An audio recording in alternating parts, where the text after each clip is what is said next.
Well, he imprisoned his people, drove his ally nation to poverty and desperation, killed Americans, banished religion, put political opponents and human rights advocates behind bars, brought the world to the brink of nuclear war, and now some continue to praise Fidel Castro 2 days after his death at age 90.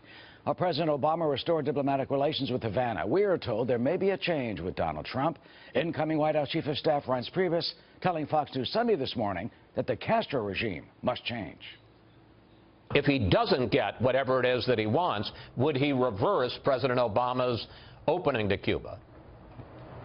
Well, absolutely. I mean, he's already said that that would be the case. I mean, and what that deal is yet to be determined, but there is going to have to be some movement from Cuba in order to have a relationship with the United States, and I think the president-elect has been very clear about that. Well, will there be that movement? Joining us now is Ambassador John Bolton, former ambassador to the UN, Fox News contributor, senior fellow at the American Enterprise Institute, and as we just reported, on the list for a possible Secretary of State. So, Ambassador, what do you predict will be different under President Trump? Do you think the Castro regime under our rule will change?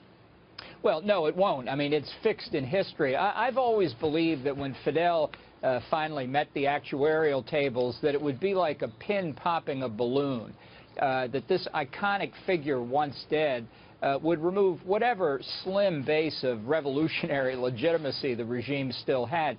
The only thing that ever troubled me was something that Barack Obama did by extending American diplomatic recognition, lifting economic sanctions, that the regime would be provided with enough economic wherewithal to sustain itself in power. I think our policy now should be to look to find ways to have this regime collapse of its own weight.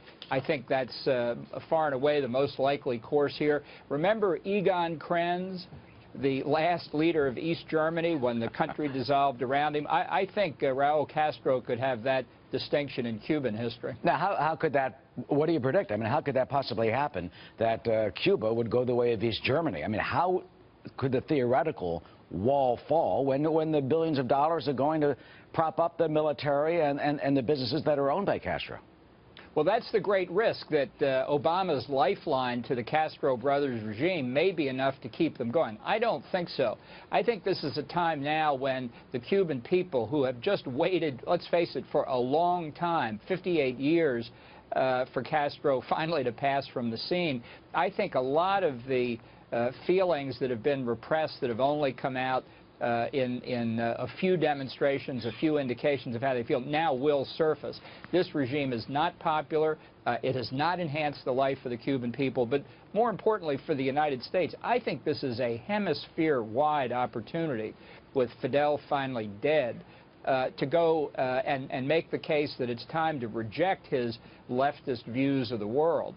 It's a time to push back on external interference in this hemisphere. It's a time for regimes like Nicolas Maduro in Venezuela, Danny Ortega in Nicaragua, Evo Morales in Bolivia, Rafael Correa in Ecuador. Their days are numbered, too. Well, what type of message would you want to see from the Trump administration when it deals with those left regimes? I mean, look at what's happened in Venezuela. I mean, it's been totally decimated.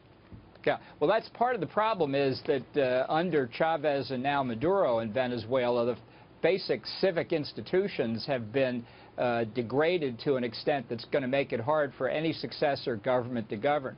But I do think we're seeing another opportunity here that we missed at the end of the Cold War in the early 1990s, when the United States and Latin America could have drawn much closer together. I think with this passing of this relic of the Cold War and the terribly destructive ideology that he represents, we've already seen major changes in countries like Brazil and Argentina, for example, moving away from the Kirchners in Argentina, Dilma Rousseff in Brazil, toward much more sensible policies. I really think this is a moment that a new administration can seize, not just in U.S. relations with Cuba, but across the entire Western Hemisphere. And do you think that we should send a representative to the funeral? There is a diplomat, Ambassador Jeffrey De Laurentiis, there.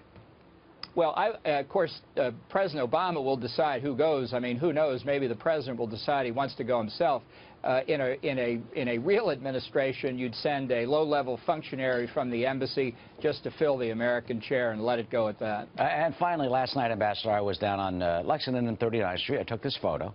It's at the Cuban mission, and I saw the bouquets of flowers, and there was the photograph of Fidel Castro. And I mean, it's not as many as there were for Michael Jackson, not as many as there were for, you know, Princess Di. But what would you tell those people, those Americans or Cuban Americans, who in their sense of respect and sympathy put those flowers there? I mean, they're enjoying the freedoms of our country that their countrymen and maybe their family members can't afford and can't celebrate at home.